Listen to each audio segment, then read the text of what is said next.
Good to go. Hello, everybody. Can you hear us? Hey, Good afternoon. Welcome. How to protect your vehicle during the winter months. A painless plan to keep things running smooth.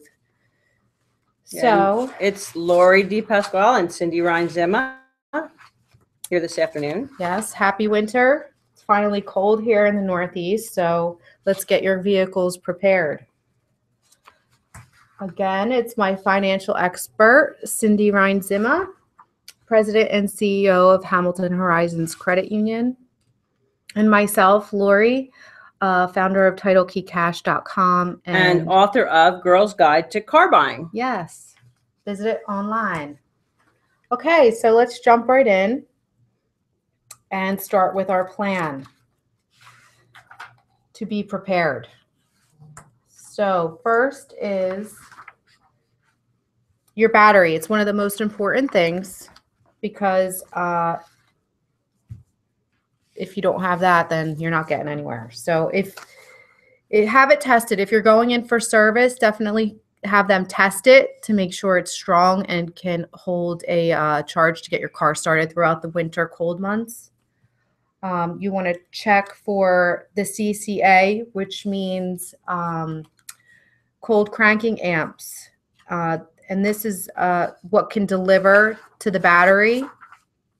You can read a full article on cleaning your battery and maintaining it at TitleKeyCash.com in the blog area. What else? Oh, and how to apply the jumper cables, because that's really important to know how to do. Lori's really the expert on cars because she's been living around cars her entire life. In fact, driving a car since she was 7 years old. Yeah. But you really do know you really need to know how to apply jumper cables. And there's an entire article on Lori's site, TitleKeyCash.com, on how to do that. There's a little bit here on the page, on the slide. And not that we're going to go through this right now, but if you're going to use jumper cables, you need to know how to apply them to the battery. And don't be intimidated. It's simple. Just follow the instructions and you'll be fine. Right. And next will be your oil and fluids. So, excuse me, I just want to apologize ahead of time because I've been sick and I'm going to try not to have a coughing fit here. Yeah. So it's really important to go to your owner's manual to look at where your fluids need to be and how often you need to have them checked and changed, miles and months. So don't necessarily go by what they're telling you at a dealership or at a franchise place. It's really important to look for yourself in your owner's manual and know this yourselves, or have a very trusted mechanic that you can use to help you. Yes. And also, they work on commission. So, of course, they're going to try to upsell you to get all kinds of things done that are not necessary. So just do what you have to do. Yeah. And you want to make sure that your oil is at the proper level, which is very simple. You just find your dipstick and wipe it a couple times, and you could see on the slide the bottom and the top. So it should be, no more over the top marking and shouldn't be below those X's on the bottom. And it's important when you're if you have to add oil, that you use the same type of oil that was put in during your last oil change. So if you had regular oil or if you had synthetic oil, you want to make sure it's the same type at that point. Yes. And also very important is to make sure your windshield washer fluid is full during the winter months because of all the salt and dirt and debris that can get on your windshield. But you want to find one that will not freeze and is good quality. It should say non-freezing brand. You might want to keep some extra in your trunk as well. So, also you want to check your power steering fluid and fill it if necessary. And some vehicles today are manufactured with electronic power steering, so they won't have a reservoir for that. But if you do have one, just check to see where the level is. And it'll have a little picture of like a steering wheel on it. Coolant is also known as antifreeze, and this prevents the engine freeze up in the winter time. So just important, if you do check this, make sure that the car is cold. You don't want to mess with that when the car has been running and it's hot. Right. Good. Your transmission fluid is basically the same as your oil. And you just want to check the lower mark on the stick, and it should be like a reddish color. And this doesn't have to be changed frequently at all. So again, check your manual and keep a record of when you do change all the fluids in your car, so you know when you're ready for it to be changed. And again, you're going to check your owner's manual to see how often that should happen, and you should keep your own records as to when that's going to happen. Or again, have a really dependable mechanic that you can talk to about keeping the records for you. But and you can buy your transmission fluid at a regular auto store. Yes. And do it yourself. So. And also some transmissions, the newer models, they will have a sealed transmission, so you won't even be able to check the fluid without bringing it in. So yeah, don't drive yourself crazy looking for a dipstick that's not there. You read your manual. Your brake fluid is really important. If it's low, it could indicate that you need new brake pads, or even something more serious as a leak somewhere. So that you definitely want to make sure it's always where it's supposed to be. And that will usually have the picture of a brake pad and wheel on the top. That's what it's supposed to look like, but it looks like a circle with two lines. That's a brake pad, by the way. Yeah. So, and if it is low, you should go to a mechanic and have that checked. Yeah. Don't mess around with brakes. Yeah. Okay. Important again is your tires. Really important for winter driving. Yeah, you want to check the tread. Again, you should be able, if it's smooth, you're in a bad way. So you need new tires, and you should be able to stick a penny in there and it cover Lincoln's head. Right. And there are also the inflation, the pressure has to be accurate for good driving. So you want to make sure that you have the recommended pressure in each tire, and that will be located in the door jamb or in your owner's manual. And there is a little light on most cars nowadays that will come on if your pressure is not correct. It's really interesting if there's a really cold day, all of a sudden you'll see this light come on your dashboard, and if you don't know what that looks like, it's kind of like an exclamation point between two brackets. That's your low tire light. Yeah, and mine came on the way here. Did yours? I didn't know. Mine came on last weekend or something. Yeah, because it was so cold. So this morning, it really, all of a sudden, you'll see that come on. And sometimes it just means you need air. It doesn't mean your tires are bad. It just means you need to put more air because it got so cold so quickly. Yeah, the pressure will decrease with the cold air. Yeah. So here are summer, all season, and winter tires, depending on where you live. Yeah, I thought this was pretty interesting. We pretty much, I guess, use all season tires around here because we don't get horribly cold. But if you live like in upstate New York, you might want to switch to winter tires. And looking at some research before we were going to do this, I actually found an article about living in Alaska and what the woman up there had to go through to prep for the winter. And I'm so glad I don't live in Alaska because they had to take their battery out. They have a toolkit and they take their battery out at night and take it into the house, and they switched to really crazy tires. So I'm glad I can just live with all season tires. No, thank you. Yeah, much easier. So, we don't need that much prep. Thank goodness. And also make sure that your wiper blades are in tip-top shape. You will need to replace them if they start skipping or streaking, splitting, squeaking, anything like that. You want to get a new pair on there, which is really easy to do. And you can find them, you know, at Target, anywhere. Yeah. And you really should go just for a little bit better quality. They're not that much more expensive. There's some of them are just like the rubber, and you can actually get the snow in between the rubber and the blade. And you're better off getting the one piece blade. It might be a little bit more expensive, but then the snow doesn't get caught in between.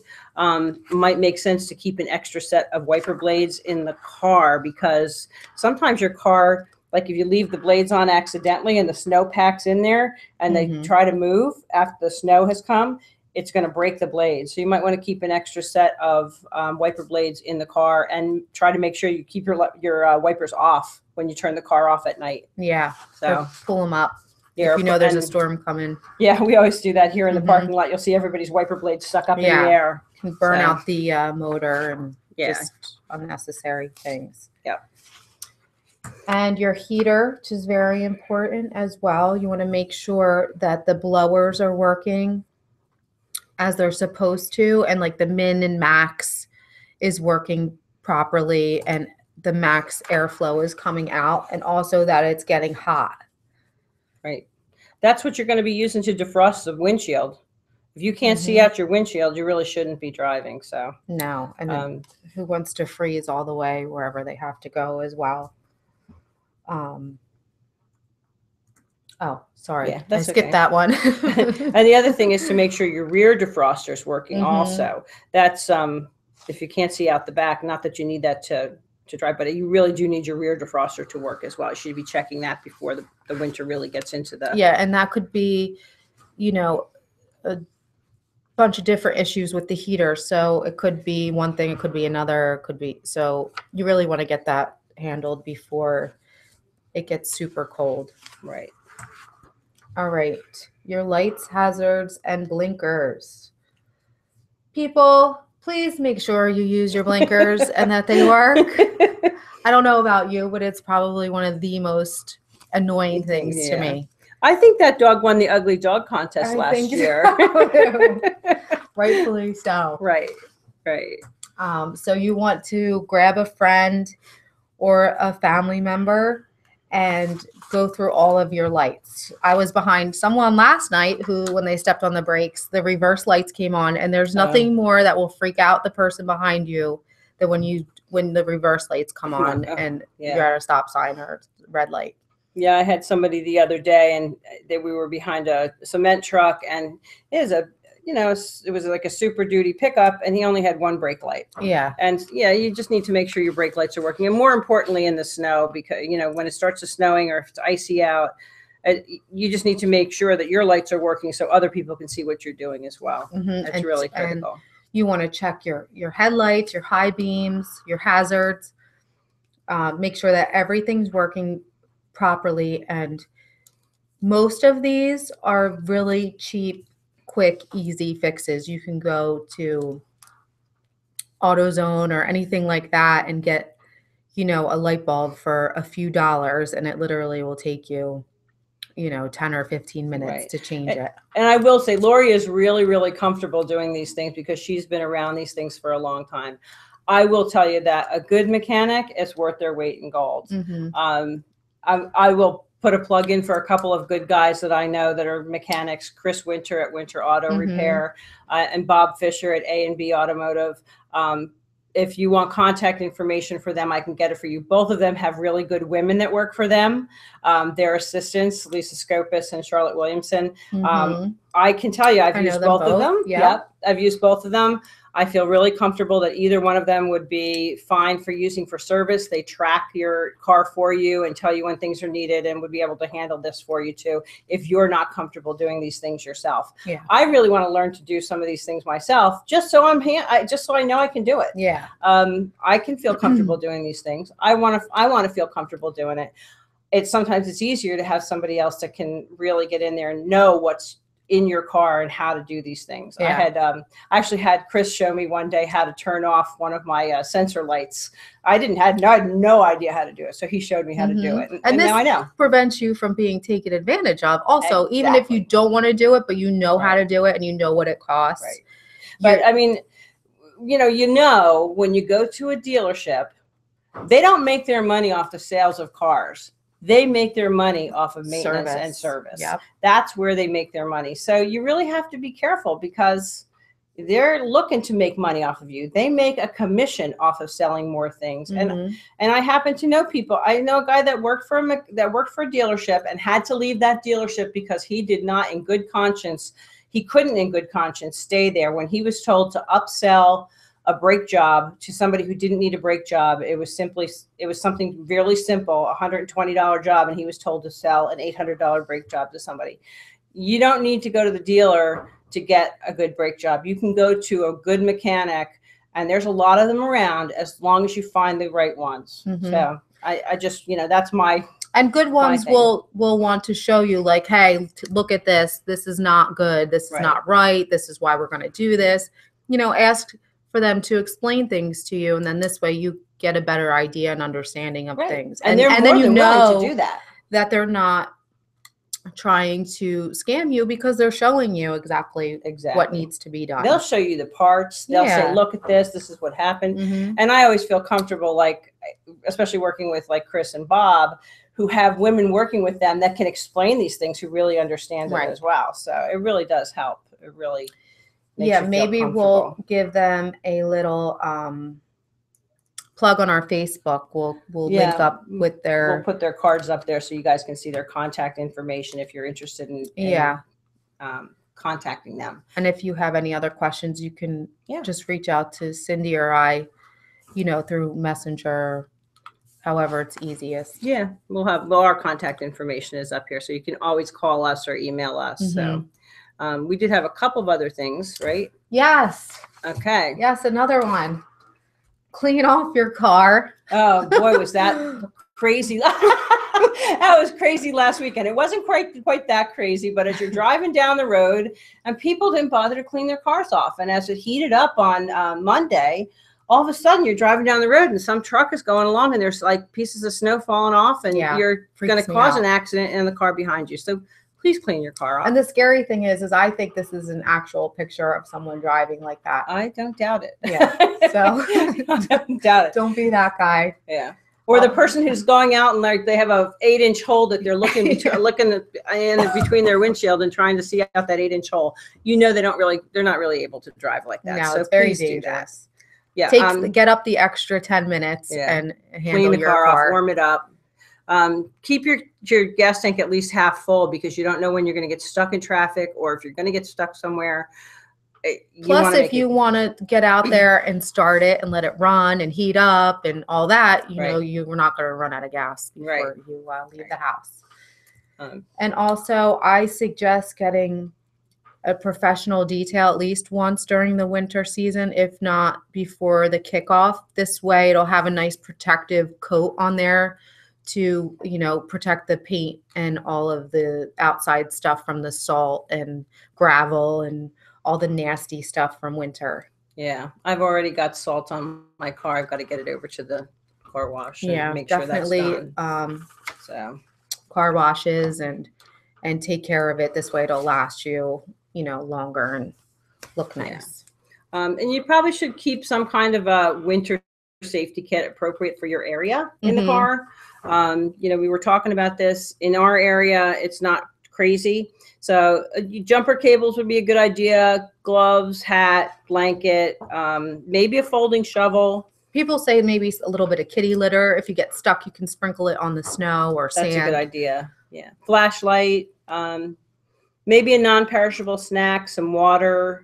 Definitely windshield washer fluid. We were talking, and maybe those hand warmers, like you brought to your kids' soccer games or baseball games. Those are good for anything. Oh, yeah, those are always good to have. They always come in handy. So, and safe travels to everyone. We will be giving away a winter supply car box in the next coming weeks.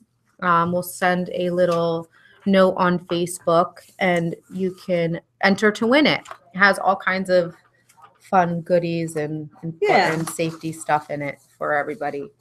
So I just want to know if there's any questions.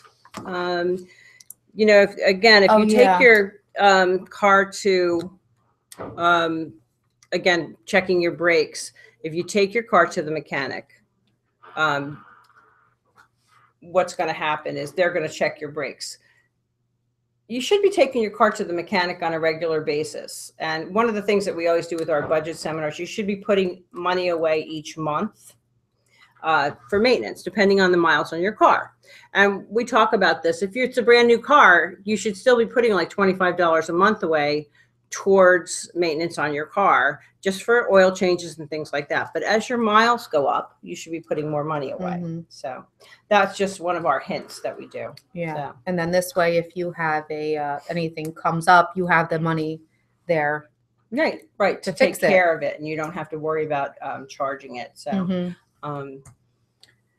and do we have then any questions or,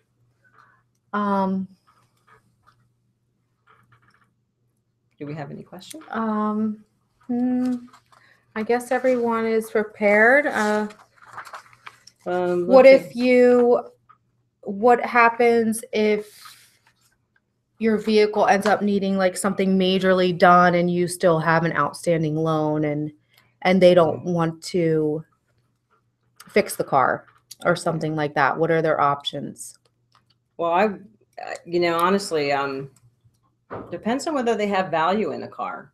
This is why it's important when you get a loan that you're not overpaying for the vehicle, that it's not worth that money. This way, if you get the loan and it's worth the right value, you won't lose as much. Say if you had to turn around and sell it, and then you could pay off the loan, and the difference wouldn't be as drastic as buying a car that's upside down. Yeah, sometimes it's almost like it's an individual case. We'd have to look at the car. If the car has value in it and you owe money on it still, you may be able to sell it and make a little bit of money to use towards another car. Or could they maybe pay it off and then roll it into another car loan? Or Yes, you can. It depends on. It's going to depend. Right. It really is going to depend. I think you're always better off selling the car outright than going and trading it in. I mean, the car dealers are not going to give you the full value of the car ever. And honestly, and we've talked about this, you are better off as a consumer buying a car that's a year or two old. And I would recommend going to Title Key Cash, going to Lori, just because you're going to get a better deal. You can pick out the kind of car that you want, and she can send you the types of cars that are available through the auction, and you don't have to pay, if you're paying her a flat fee, you're going to pay several $1,000s less than what you would pay at a dealership and not lose the money that you lose on a brand new car, where, it's 19% average on the first year. So you're starting out ahead of the game when you buy another car, if it's not a brand new car. So, and we finance the cars, that Lori sells. So it's much easier. Our rates are great compared to the auto dealer. You don't have to deal with the F&I guys, the finance and insurance guy at a dealership. The dealers are trying to make $3,000 to $4,000 on every car that they sell. So, and then service you. Yeah. And then they want the service. And I will also tell you, yes, this car is a lot to maintain. The parts are expensive. It's more than this model and make. So you have an idea of if this goes wrong or that goes wrong, how much it's going to end up costing you, so you can be prepared. Yeah. So if you really do have a car that's not, that you really don't want to keep at this point, that you don't really feel is going to be worth fixing, let us talk to you and give you, we'll work with you and help you through the process. We can certainly help you with what the value is on your current car and how to help you sell the current car, because that's actually Lori's next book is going to be The Girl's Guide to Car Selling. Yes. So she's definitely the car person. We're actually the car girls. Yeah. That's what we're calling ourselves. So we've been doing this for a long time. So are there any other questions? I think that's it for now. But if you have any questions, if you watch this later, just hit us up on the Facebook and we'll answer you as soon as possible. Yeah. Or send you, articles or anything that can help. Yeah, we're happy to help you out. We have a few webinars that are in the books right now. And if you go to Lori's TitleKeyCash.com website, They're listed there. They're also on the hamiltonhorizons.org website. If you go there on the front page, it's under in the middle section, right at the bottom, all of our webinars are listed there. They're the same webinars. We just do them together. So yes. So All good. kinds of helpful information. Yeah. Yeah. About financing and cars. So yes. We're the car girls. Yep. And we will be putting together a women's car clinic. I believe it's going to be on January 25th. Details will follow. We're going to it's a have Thursday night. Yeah, a few women there in all aspects of car buying, insurance, mechanic, financing, and buying and selling. So we will send out some Facebook stuff and emails and all. So if you would like to join that, keep your eye out and come join us and get a better idea of all things cars. Yeah, and we're more than willing to help you out. Thanks so much for joining us today. Thank you. These are our websites, so you can find any of our information on all of those. Okay, great. Well, I hope you use your blinkers and clean your cars off, or else I will be screaming profanities at you. And stay safe this winter season. Thank you.